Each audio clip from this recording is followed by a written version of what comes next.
الحمد لله رب العالمين والصلاة والسلام على أشرف الأنبياء والمرسلين وعلى آله وأصحابه أجمعين. So inshallah ta'ala we'll take some time to concentrate on some of what we talked about in the khutbah earlier, and that is 10 obstacles that are in the path of our servitude to Allah subhanahu wa ta'ala. As I begin the khutbah by saying that our sole purpose on earth is to serve Allah subhanahu wa ta'ala. That is what we're here for. We're here to serve God, to serve Allah subhanahu wa ta'ala. Our whole lives, our entire lives is centered around servitude to Allah subhanahu wa ta'ala. Everything that we do as Muslims with the right intention could be an act of worship, an act of ibadah. Alright, so with that being said, one of the things that I mentioned was the first thing that I mentioned was shaitan being our biggest obstacle. And that is because shaitan promised Allah subhanahu wa ta'ala that he would make it his life's duty to prove that we are undeserving of the status that Allah subhanahu wa ta'ala gave us. Allah subhanahu wa ta'ala honored Adam, favored Adam over the rest of his creation, and everyone submitted to that fact with the exception of Iblis. And Allah subhanahu wa ta'ala mentioned his conversation with Iblis in the Quran, and Iblis promising Allah subhanahu wa ta'ala that if you give me respite until the day of judgment, then I will surely destroy all of Adam's progeny. He made a promise to Allah subhanahu wa ta'ala. So shaitan is by far our biggest enemy.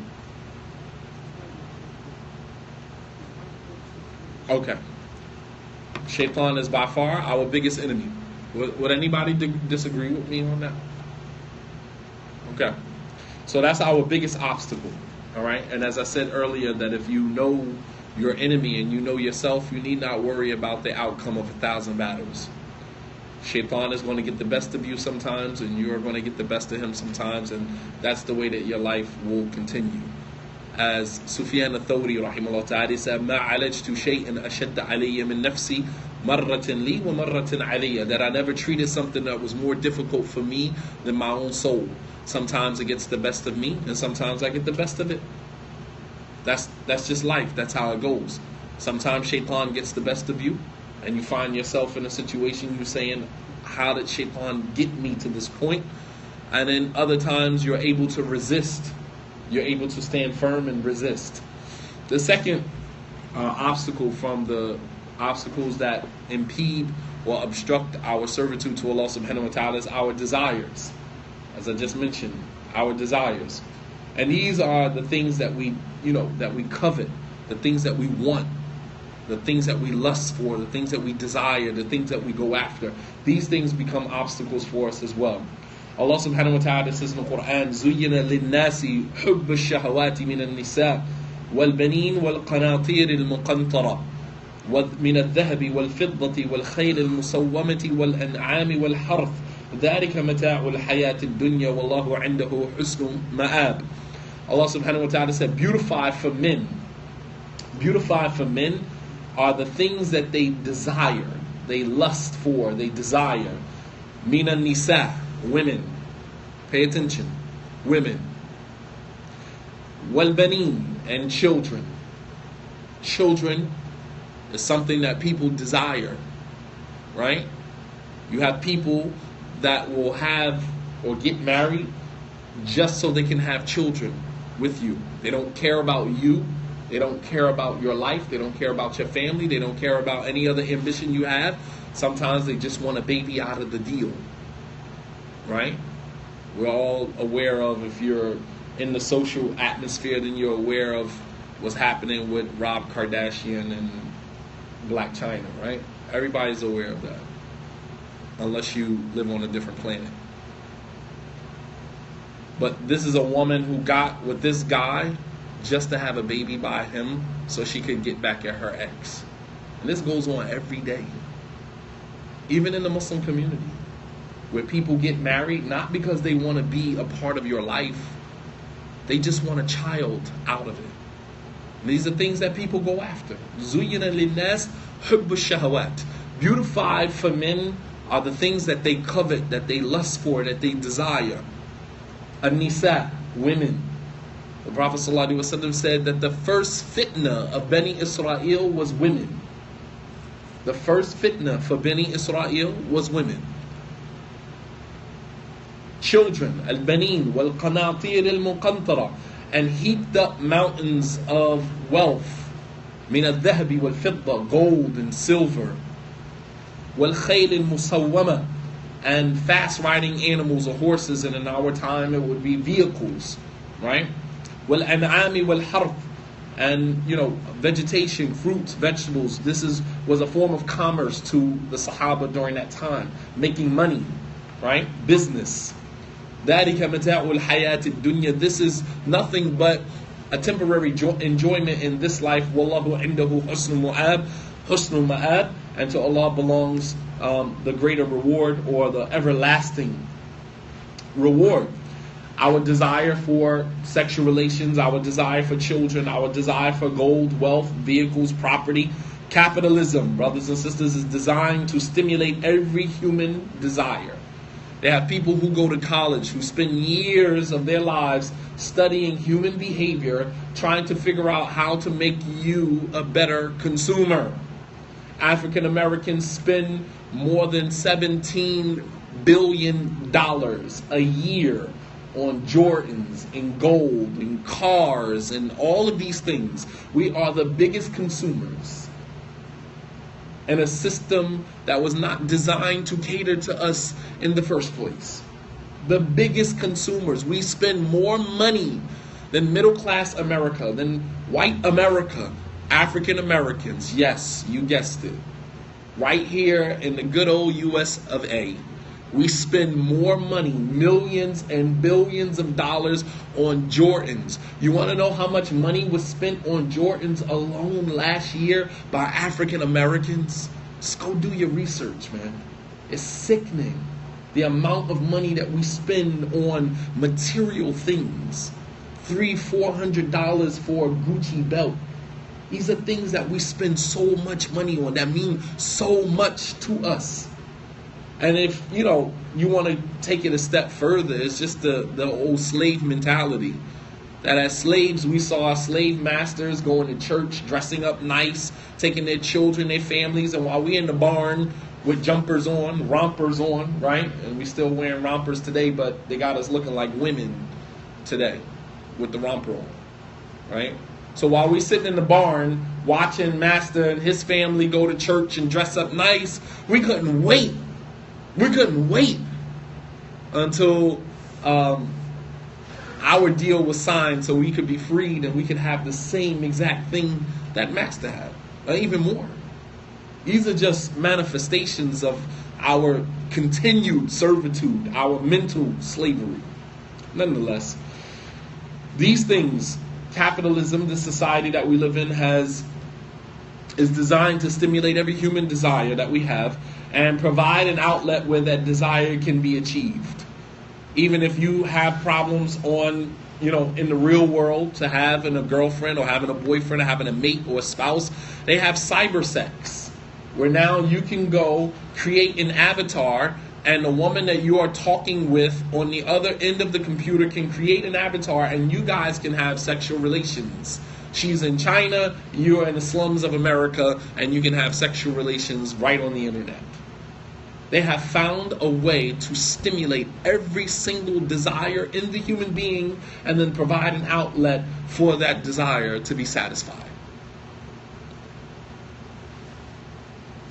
And, this is destruction. This is self-destructive behavior, and Islam teaches us to have moderation in everything that we do. If you pay attention, Ramadan just ended.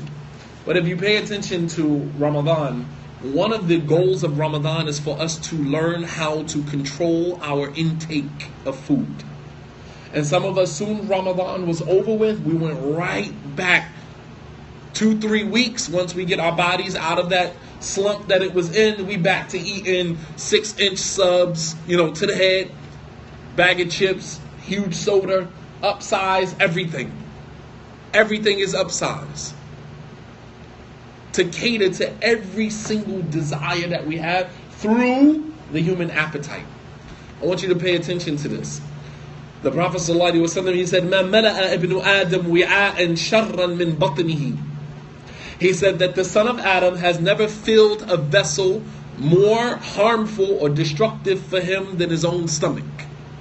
Than his own stomach.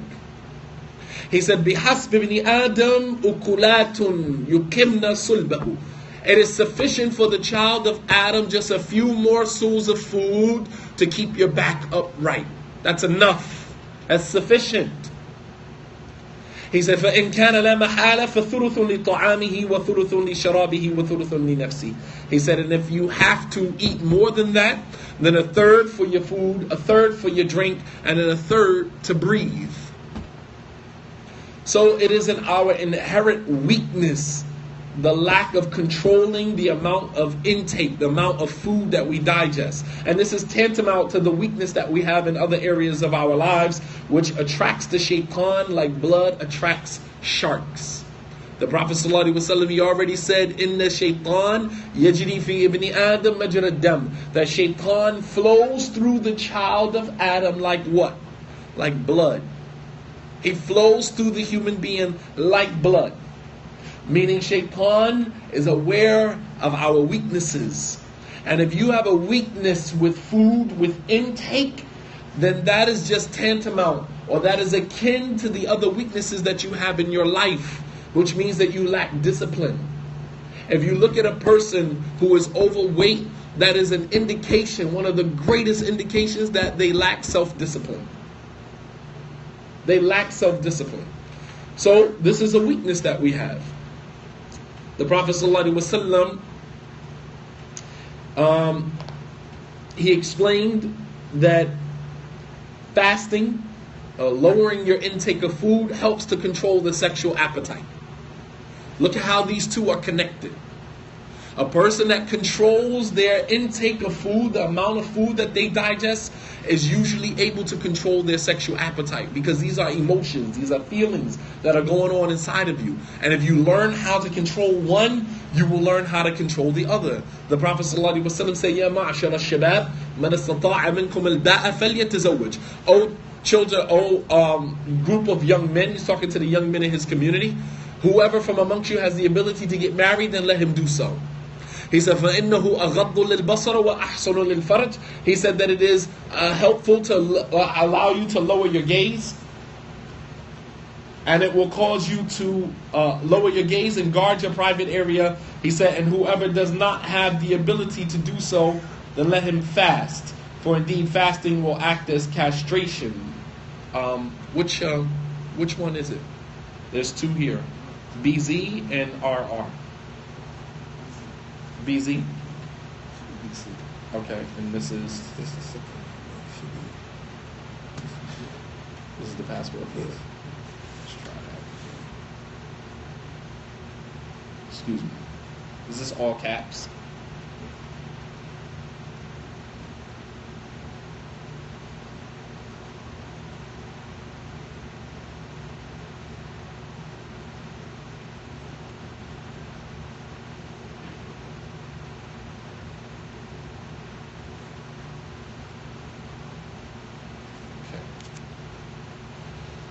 Alright, so let me try this. Can someone do this for me, please?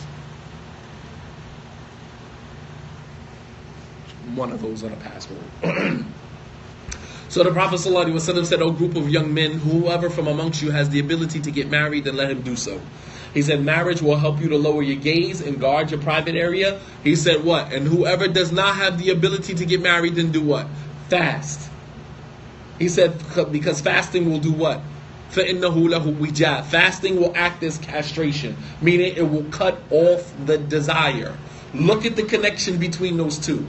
The lack of intake of food and control over the sexual appetite. You guys follow me? Ramadan is deeper than what you can imagine. Right?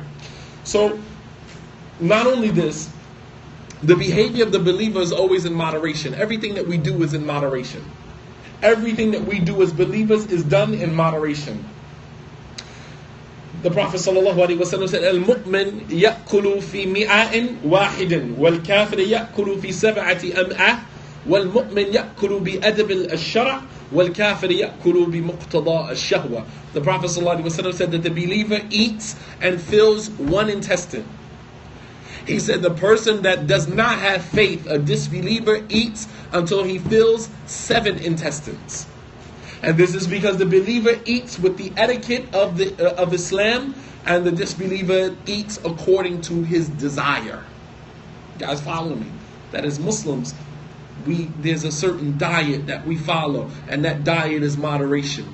We moderate as much our intake of food, because the intake of food is not just about being obese or being overweight. It's also about controlling a deeper element within us, and that is our appetite. And the believer eats with the etiquette of Islam, while the disbeliever eats according to, or the degree of, his appetite. So it is not characteristic of a believer to pursue lusts and desires without boundaries. The Prophet ﷺ said, "Man yadman li ma bayna lihiyayhi wa ma bayna rijlay adman lahu al-jannah." He said, whoever can guarantee me what is between his 2 lips and what is in between his thighs, I can guarantee him paradise. If you can guarantee me that you can control the tongue that is in between your lips and the private area that is in between your 2 legs, I can guarantee you paradise. Why? Because most of the people are in paradise, in the hellfire, for those 2 reasons. The Prophet ﷺ was asked, what are the things that land most people in the hellfire? He said, "Al-fammu wal-faraj," the tongue as well as the private part. This is the thing that lands most people in the hellfire, is their tongue and their private area. And as Ibn A'rabi, he said, كانت العرب تقول ما بات رجل بطيئا وبطينا فتم عزمه, that no one goes to sleep full and wakes up with high aspirations. Nobody goes to sleep with a full stomach, full, and wakes up with high aspirations. Because you can't aspire to much when you're constantly concentrating on filling this appetite of yours. The Prophet ﷺ, he informed us that most of the people are in the hellfire because of lack of discipline of the tongue and the private area. Abu Sulaiman al-Darani, he said, إِذَا أَرَدْتَ حَاجَةً مِنْ حَوَائِجِ الدُّنْيَا وَالْآخِرَةِ فَلَا تَأْكُلْ حَتَّى تَقْضِيَهَا فَإِنَّ الْأَكَلَ يُغَيِّرُ الْعَقْلَ. Abu Sulaiman al-Darani, he said that if you ever want to achieve or accomplish anything from this life or from the hereafter, he said, then don't eat until you have accomplished that. Don't eat until you have accomplished that. He said, فَإِنَّ الْأَكَلْ يُغَيِّرُ الْعَقْلَ. He said, because food, your appetite, it changes your mentality. Think about most of the people that go home after Salatul Maghrib and eat, right, iftar at the home. Iftar, they never make it back to the masjid for Salatul Isha or Taraweeh. Think about that. That if you ever want to accomplish something from the deen or from dunya, don't eat until you have accomplished it. You can eat afterwards. He said, because innal akal yughayyiru al-aql, that your food, it changes your mentality. When you're full, you don't want to do anything but go home and go to sleep. And this is a prime example of people during the month of Ramadan who break their fast, pray Salatul Maghrib, go home, have a feast, and then never make it back to the masjid. No matter how bad they want to, they never make it back. Shukran. Jazakallah khair. You guys follow me? Can someone, did the email go? Tell them I need my phone. I'm trying to stream that live, inshallah. Okay? So that's number one. The scholars say, كانت بلية أبيكم آدم أكلا وهي بليئتكم إلى يوم القيامة. Adam was first tested with what? What was Adam's first test? Eating. Eating from the tree. Allah subhanahu wa ta'ala told Adam, eat from everything in Jannah, don't touch this tree. So the scholars say that the first test of Adam, our father, was in eating. And it is the test of the children of Adam until Yawm al-Qiyamah. You guys follow me? It is the test of the children of Adam until Yawm al-Qiyamah, our appetite. And this is the way that Shaitan, he enters our lives through the appetite. Shaitan knows when a person is a glutton. Not necessarily that the person is obese or big or overweight, but the person has no control over the intake. And if you lack control or discipline over the intake of food, then that is indication that you lack discipline in another area of your life. And Shaitan will continue, you fetish. It will continue to search and research until he finds your weakness. Don't let your desires be your weakness. You guys follow me? Don't let your desires have discipline. Have discipline. So for some people who don't have any discipline over their desires, this is definitely an obstacle to your servitude to Allah subhanahu wa ta'ala. You can't be a complete servant to Allah and obey Allah and be freely obedient to Allah subhanahu wa ta'ala when you obey your desire. And this environment here is designed for you to have free access to your desire and obey your thirst. Obey your desire. Whatever your stomach tells you, that's what we follow. That's what we obey. And Allah subhanahu wa ta'ala mentions in the ayat in the Quran how your desires can actually end up being your God.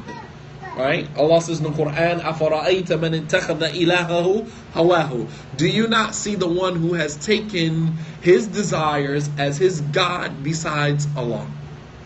How does your desire become your God besides Allah? Because you obey your desire more than you obey Allah subhanahu wa ta'ala. You obey your desire despite the obligation to obey Allah subhanahu wa ta'ala. So your desire now becomes your Lord because you obey it. Whatever your desire tells you to do, that's what you want to do. That's what you're going to do. And this is a very dangerous path for a person not to have any discipline. Whether it's financial discipline, whether it's sexual discipline, whatever the discipline. People who are successful in life, they always go through a process of conditioning themselves through being disciplined. They condition themselves to being disciplined. If we're talking about money, there's a financial discipline that you have to have in order for you to become wealthy. You can't just be a spendthrift. You see something you want, you go, you buy it, you're going to always be broke. There has to be some level of discipline that you condition yourself to have. Number 3, from the obstacles. And if I say anything, brothers and sisters, that you disagree with, please say you disagree. I enjoy being challenged. I enjoy that. And it's not that I'm challenging anybody to challenge me, but I don't expect you to be a yes person. If I say something that you disagree, I want you to say, I don't agree with that. And then that will spark another discussion. I have no problem with that whatsoever. Right? Number 3, from the obstacles that impede our worship to Allah subhanahu wa ta'ala is our frustration with the things that happen to us in our lives. Our lives fluctuate between adversity and prosperity. Our lives is a roller coaster between prosperity and adversity. Sometimes we're on top, our lives are going well, and then sometimes our lives take a dip and we're not doing so well. Anybody that has a straight line, you're going like this all the time? It's bad all the time? Or is it good all the time? Never. It's always like this. We're between times of prosperity and we're between times of adversity. And seeing that this is the fact that our lives are in between these two states, then we have to manage our lives with the opposite of those two. If it's prosperous, then we balance that prosperity with gratitude. And if there's adversity that we're experiencing, then we counter that adversity with sabr. And this is why the scholars say al-iman nisfan, nisfu shukr wa nisfu sabr. That iman, faith in Allah subhanahu wa ta'ala, is between two states, sabr wa shukr, patience and gratitude. Ibn al-Qayyim wrote a whole book on this subject called Patience and Gratitude. That sometimes our life is prosperous, where things are going good, and at that moment we should be grateful. Because as long as we're grateful, Allah will give us more. Sometimes our lives are not doing too well, and we need to have patience. Right? The Prophet ﷺ said, عَجَبًا لِأَمْرِ الْمُؤْمِنِ أَمْرُهُ كُلُّهُ خَيْرٌ وَلَا ذَلِكَ إِلَّا الْمُؤْمِنِ إِلَّا لِلْمُؤْمِنِ. That I am amazed at the affair of the believer. His affair is always good. That if some good happens to him, he is grateful, and that is better for him. And if something bad, some calamity befalls him, then he is patient, and that is grateful for, that is good for him. So our lives are in between these two phases. The Prophet ﷺ, he mentioned in a hadith, عَرَضَ عَلَيَّ رَبِّي أَنْ يَجْعَلْ لِي بَطْحَ مَكَّةَ ذَهَبًا فَقُلْتُ لَا يَا رَبِّي وَلَكِنْ أَجُوءُ يَوْمًا جَزَاكَ اللَّهُ خَيْرًا أَجُوءُ يَوْمًا وَأَشْبَعُ يَوْمًا. The Prophet ﷺ, he said that my Lord made an offer to me to give me a valley in Mecca filled with gold. This is Allah subhanahu wa ta'ala giving the Prophet ﷺ an opportunity to take something, a favor, a blessing. He said, عَرَضَ عَلَيَّ رَبِّي, my Lord gave me an option to have a valley in Mecca filled with gold. He said, فَقُلْتُ لَا يَا رَبِّي. He said, but I said, no, Allah, no, I'm good. He said, لَكِنِّي أَجُوءُ يَوْمًا وَأَشْبَعُ يَوْمًا. He said, no, I am content, totally content with being hungry one day and being full one day. He said, the days that I am full, he said, إِذَا شَبِعْتُ, that when I am full, حَمَدْتُكَ وَشَكَرْتُكَ. He said that when I'm full, I'll praise you and I'll show gratitude to you. He said, وَإِذَا جُعْتُ, and when I'm hungry, دَعَوْتُكَ وَتَضَرَّعْتُ إِلَيْكَ, then I will call on you and I will humble myself in front of you. This is our life. He had an option. Allah subhanahu wa ta'ala gave him an option that I can give you a valley in Mecca filled with gold. The Prophet ﷺ said, La ya Rabbi, no, oh my Lord, I'm good. I'm okay. He said, but I'll be hungry one day and I'm full one day. And I'm okay with that. That's our lives. One day you're on top, the next day you're not on top. And I'm okay with that. Some of us are not okay with that. Some of us want to be on top all the time. Right? We say, I'm winning. I'm always winning. The believer wins when he understands that life is between prosperity and adversity. And I counter my prosperity with gratitude, and I counter my adversity with patience. Then you're winning. That's a win-win situation. But to believe that I'm winning, meaning my life is on, airplane mode, and I'm just coasting through life, and everything is good all the time. You say, how you doing? I'm good. I'm always good. No, I'm not good. And although I'm not good with being not good. I'm good with that. I'm okay. We have to learn how to be okay not being okay. Sometimes we're not okay. Someone asks you, how you doing, brother? I'm not well. I'm not doing okay. But that's okay. We don't have to put on a front. We don't have to put on this face like I'm good all the time. Everything is always good with me. No, it's not. Stop playing. It's not. And it's okay for you to say, you know what? I'm not good right now. But you know what? I'm okay with not being good. This is my time. Allah is testing me. For whatever reason, Allah is testing me. It's not going to be good all the time. So, the Prophet ﷺ, he told Allah subhanahu wa ta'ala, no, I'm okay. He said, I'm okay with being hungry one day and being full one day. When I'm hungry, then I'll turn to you in humility and I'll call on you. And when I'm full, I'll praise you and I'll thank you. I'll praise you and I'll thank you. However, many times, as I mentioned in the khutbah, we victimize in order to take the responsibility of our actions off ourselves.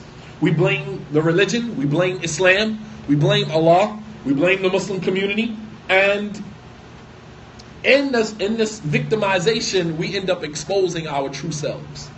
Victimizing meaning that you always make yourself the victim.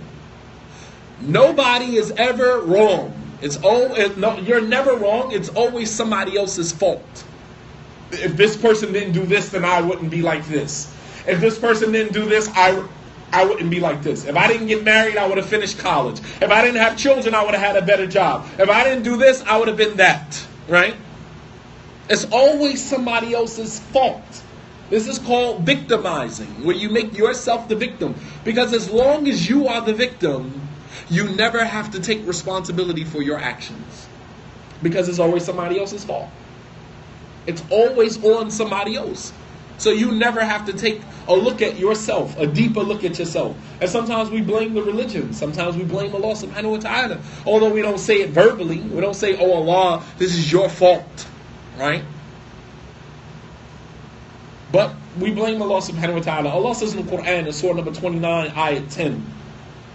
Allah subhanahu wa ta'ala, He says, وَمِنَ النَّاسِ مَنْ يَقُولُ آمَنَّا بِاللَّهِ فَإِذَا أُوذِيَ فِي اللَّهِ جَعَلَ فِتْنَةَ النَّاسِ كَعَذَابِ اللَّهِ وَلَئِنْ جَاءَ نَصْرٌ مِّن رَبِّكَ لَيَقُولَنَّ إِنَّا مَعَكُمْ أَوَلَيْسَ اللَّهُ بِأَعْلَمَ مَا فِي صُدُورِ الْعَالَمِينَ. Allah subhanahu wa ta'ala said, and from amongst people, from amongst mankind, are those who say we believe in Allah. But when they are harmed, they receive some harm on account of them saying they believe in Allah, then they make the fitna that they experience from people like it's a punishment from God. Like it's a punishment from God. And if some help comes to them from Allah, then they say, we were always with you. Right? Allah subhanahu wa ta'ala ends the verse by saying, أَلَيْسَ اللَّهُ بِأَعْلَمَ بِمَا فِي صُدُورِ الْعَالَمِينَ. Isn't Allah most knowledgeable about what is in the hearts of His creation?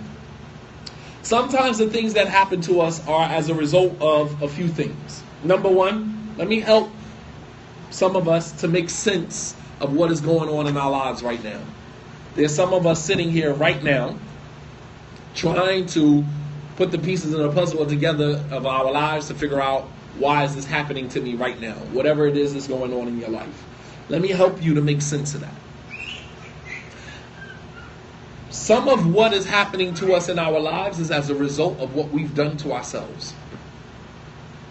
Some of right now, what we're going through right now in our lives is as a result of what we have done to ourselves. Sometimes we sin, we disobey Allah, we step outside the boundaries of Allah subhanahu wa ta'ala's sanctuary. The Prophet sallallahu alaihi wasallam said, "Inna himallahi maharimuhu." The sanctuary of Allah are the things that He made haram. Stay away from those things. And when the repercussions of those actions come back to us, we want to blame Allah, we want to blame Islam. We're looking for someone or some place to put the blame, and we never want to take responsibility for ourselves. Let me just use marriage as an example. It's a hot topic right now. Let me just use marriage as an example. Some people, brothers and sisters alike, they go through the courting process of marriage in a manner that is haram. They're meeting up with the woman, they're meeting up with the man, they're communicating on the phone, no wali involved, right? And then when this situation goes sour, as it usually does, in my experience, I've been giving dawah now since 2003. It's 2017 going into 2018. That's almost 15 years experience on the ground, hands-on experience. And you can imagine the things that I have seen in my 15 years. Usually those type of situations, they don't work out. You don't ride off into the sunset with a happy marriage and a family and white picket fence and everything just ends happily ever after. That's a Disney movie.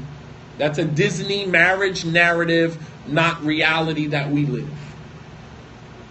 Two people courting together. The Prophet ﷺ said, وَالَّذِي نَفْسِي مُحَمَّدْ بِيَدِي. I swear by the one in whose hands Muhammad's soul is in. مَا تَوَادَ إِثْنَانِ. No two people love each other for the sake of Allah. فَيُحْدِثُ أَحَدَهُمَا ذَنْبًا إِلَّا يُفَرِّقُ بَيْنَهُمَا بِحَدَثِ أَحَدِهُمَا. The Prophet ﷺ said, I swear by the one in whose hands Muhammad's soul is in. There's no two people who love each other for the sake of Allah. فَيُفَرِّقُ بَيْنَهُمَا. And they are separated إِلَّا أَنْ يُحْدِثُ أَحَدُهُمَا ذَنْبًا. Except that one of them committed sin. There's no two people who love each other for the sake of Allah and they are separated, they are disunited, except that one of them is committing sin. He swore by the one in whose hands his soul was in, meaning Allah subhanahu wa ta'ala. Some of our relationships are a testament to that. Two people, you love each other, you're in this relationship, but it's haram. And eventually you separate from one another because you were committing sin. Those type of situations, you do not ride off into the sunset happily ever after. Trust me. Trust me when I tell you. So when that situation goes sour, and the brother or the sister feels like the person played them, the person got them out of the situation, what they wanted, whether it was sex or whatever it was. They got what they wanted out of the situation and they kept it moving. Then we turn around and we blame Islam. We blame the Muslim community. We blame the imam because he didn't want to be my wali. We blame the brother because he took advantage of me. We blame this person. We blame the sister. We blame, this angry African American sisters, bitter black women. We blame everybody. We never take responsibility for the actions that contributed to the situation that we ended up in. Never. It's never our fault. It's always somebody else's fault. And, as a result of that, we don't think about the repercussions of disobeying Allah subhanahu wa ta'ala. Allah says in the Quran, ظَهْرَ الْفَسَادُ فِي الْبَرِّ وَالْبَحْرِ بِمَا كَسَبَتْ أَيْدِي النَّاسِ لِيُذِيقَهُمْ بَعْضَ الَّذِي عَمِلُوا لَعَلَّهُمْ إِلَيْهِ يَرْجِعُونَ. Allah subhanahu wa ta'ala said that fasad, corruption, has appeared on land and on sea because of what the hands of man have done. And then He allows you to taste some of what you have created so that perhaps you may return back to Allah. So Allah subhanahu wa ta'ala punishes us by allowing us to taste the repercussions of our own actions. This is not Allah's fault. This is our fault. We did this. We did this. In another verse, Allah subhanahu wa ta'ala says in Surah number 42, Surah Ash-Shura, Ayah 30. Allah says, مَا أَصَابَكُم مِّن مُّصِيبَةٍ فَبِمَا كَسَبَتْ أَيْدِيكُمْ وَيَعْفُ عَنْ كَثِيرٍ. That no calamity befalls you except is as a result of what your own hands have done. وَيَعْفُ عَنْ كَثِيرٍ, and Allah pardons much. Meaning, the little bit that you are experiencing from what your own hands have done is mercy from Allah subhanahu wa ta'ala, because if He was to punish us with everything that we deserve, right, we would have been destroyed a long time ago.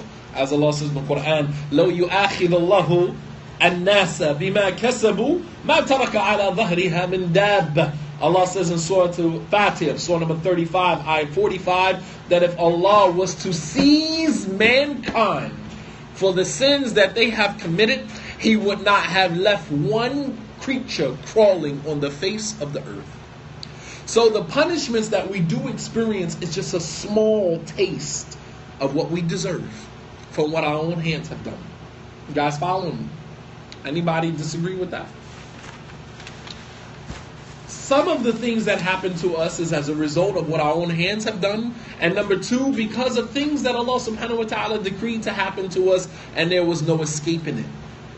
There was no escaping it. Ubay ibn Ka'b, one of the companions of the Prophet sallallahu alaihi wasallam, he said, "Ma asabakum lam yakun yukhti'uk, wa ma akhta'ak lam yakun yusibuk." That what missed you was never going to hit you, and what hit you was never going to miss you. What you experienced was never going to miss you. All right? Allah subhanahu wa ta'ala preordained things that are to take place in our lives with respect to our wealth, our children, as well as the people that we come in contact with. And some of these things there's good, while in others there's trial and tribulation, which is also good. The good hidden within the walls of these trials and tribulations that we experience. Allah subhanahu wa ta'ala says in the Quran in two verses. In one verse He says, وَعَسَىٰ أَن تَكْرَهُوا شَيْئًا وَهُوَ خَيْرٌ لَكُمْ وَعَسَىٰ أَن تُحِبُّوا شَيْئًا وَهُوَ شَرٌّ لَكُمْ وَاللَّهُ يَعْلَمُ وَأَنْتُمْ لَا تَعْلَمُونَ. That perhaps you may hate a thing and it is good for you, and perhaps you may love a thing and it is bad for you. Allah knows and you don't know. In another verse, Allah says, عَسَىٰ أَن تَكْرَهُ شَيْئًا وَيَجْعَلَ اللَّهُ فِيهِ خَيْرًا كَثِيرًا. Perhaps you may hate a thing, and in it is an abundance of good.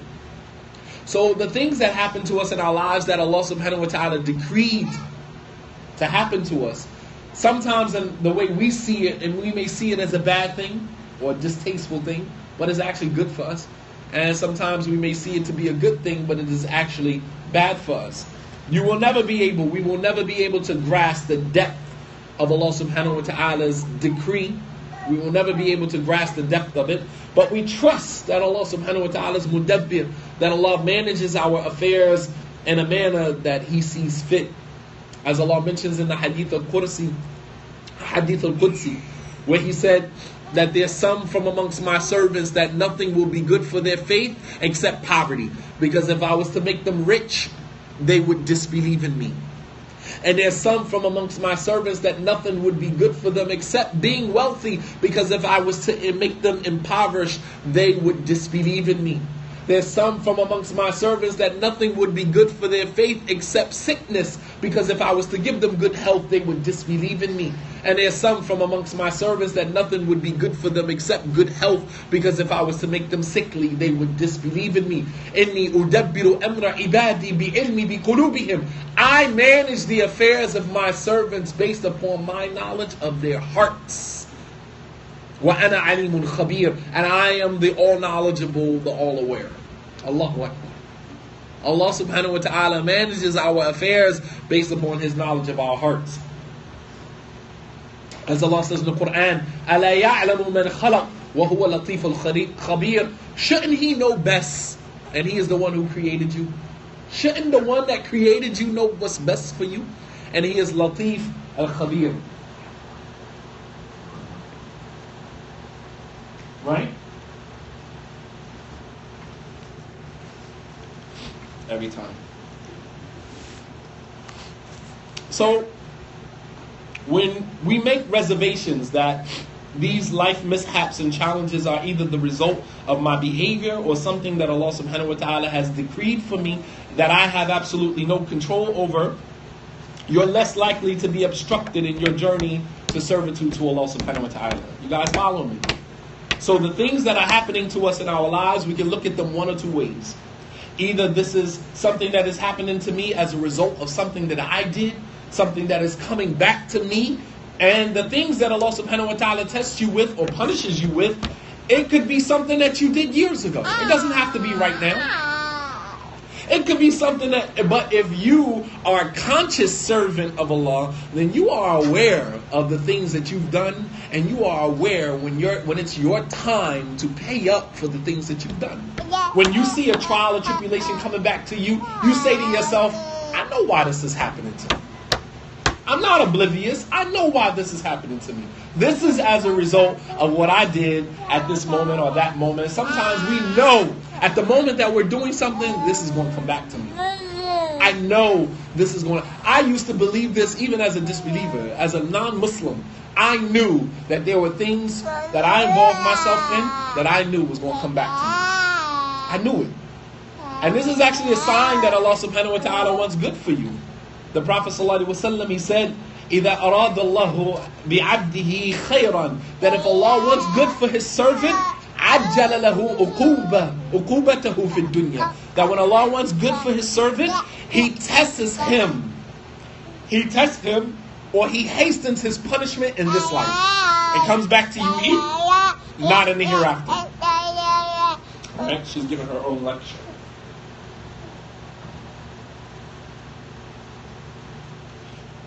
Right? So that's a sign. So you can either tell yourself one or two things. Either this is as a result of something that I did and it's coming back to me, or this is as a result of something that Allah subhanahu wa ta'ala is testing me with, and there's nothing that I can do except be patient with it. It's either one or two things. Okay? So this helps us to process the things that are happening to us in our lives instead of blaming Allah, blaming Islam, blaming the Muslim community, right, for the things that are happening to us. Alright? Some of us have a very unhealthy way of processing trial and tribulation, calamity. Very unhealthy way of processing that. We're looking for someone tangible to place the blame on, right? So that we never have to look at ourselves and take responsibility for it. Number 4, overestimating our spiritual capacity, believing that we can do more than we actually can. This can actually be a big obstacle because this is the way that we steal longevity from ourselves.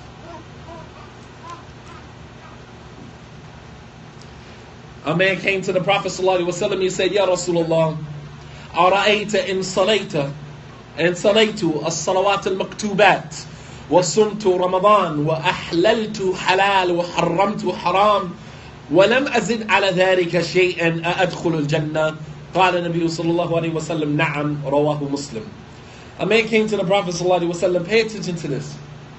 A man came to the Prophet sallallahu alayhi wa sallam, he said, O Messenger of Allah, he said, what if I only prayed my 5 daily prayers? Salaytu salawat al-maktubat. I prayed only my 5 prayers. Wasumtu Ramadan, and I fast the month of Ramadan. And I considered halal what Allah made halal, and I consider haram what Allah made haram. وَلَمْ أَزِدْ عَلَى ذَلِكَ شَيْئًا. And I don't do any more than that. That's it. That's all I do. Will I enter into paradise? That's all I'm going to do. Will I enter into paradise? And the Prophet ﷺ said, Na'am. He said, yes. Yes. Aisha radiallahu anha, she said that the Prophet ﷺ would never put on his companions more than they could bear. He would never give them more than they could handle. Even the Quran was revealed in intervals, stages. The kuffar of Quraysh used to say that if he is a true prophet, then why isn't the Quran revealed jumlatan wahida, so that it could be revealed all at one time? And Allah subhanahu wa ta'ala responded to this by saying, وَكَذَلِكَ لِنُثَبِّتَ بِهِ فُؤَادَكَ وَرَتَّلْنَاهُ تَرْتِيلًا. And we reveal the Quran to you in stages so it makes your heart firm. We give it to you bit by bit, piece by piece. So the Prophet ﷺ never said anything to him about zakat, never said anything to him about Hajj. And the scholars explain that the reason why is either because Hajj and zakat, or Hajj was revealed or was obligated the 8th year after Hijrah, while zakat was obligated on the believers even in the Meccan period. But the Prophet ﷺ didn't say anything to him about Hajj and zakat because not everybody qualifies for Hajj and not everybody qualifies for zakat. You guys follow me?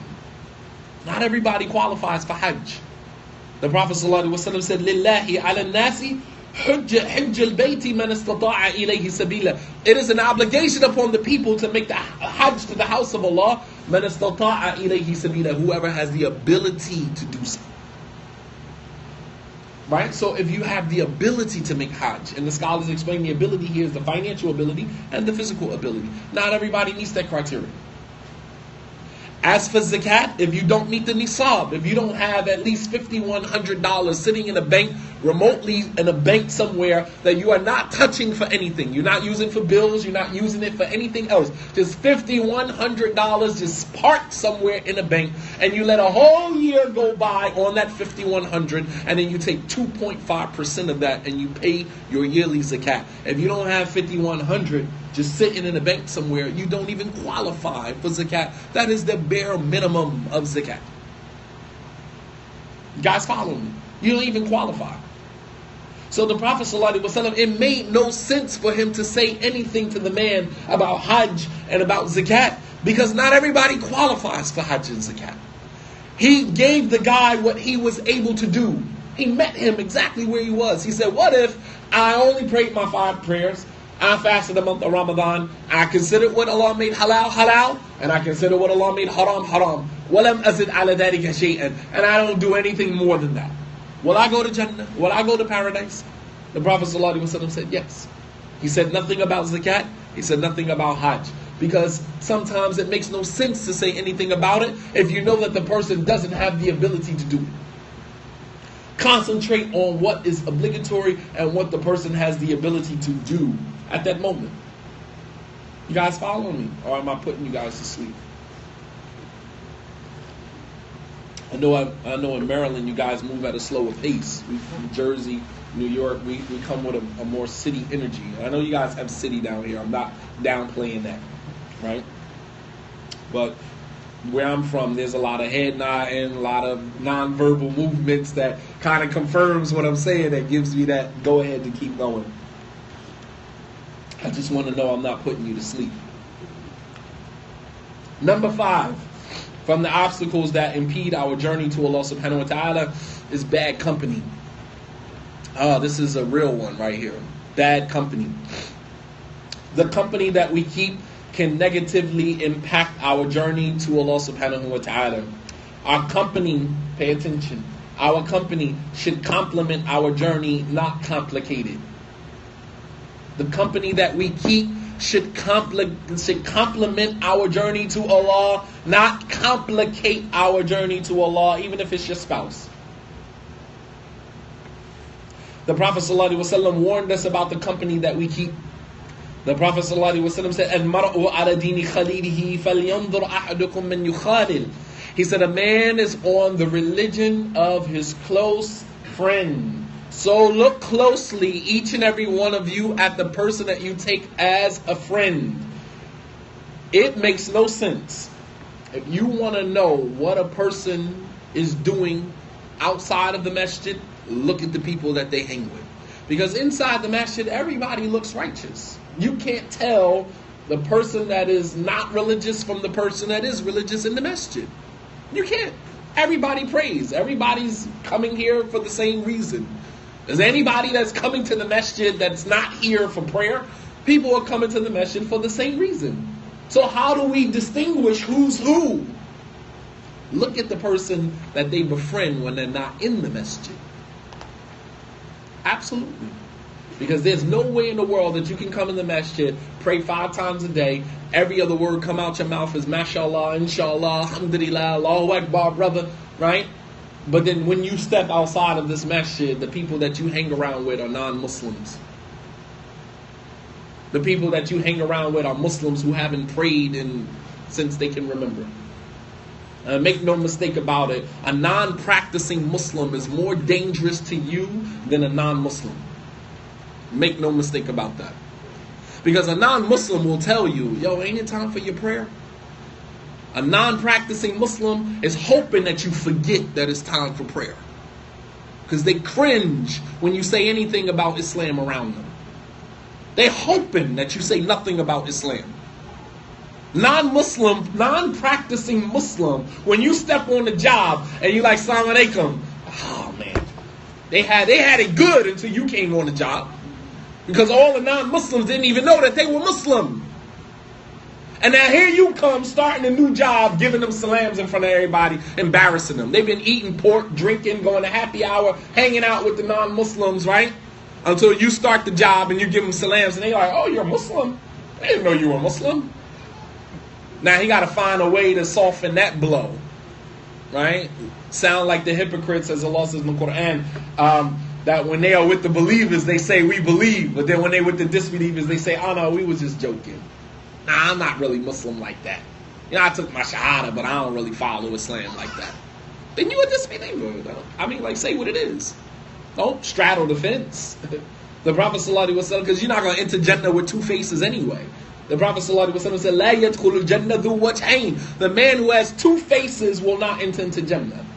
When you're around the kuffar, you're a kafir. When you're around the Muslims, you're a Muslim.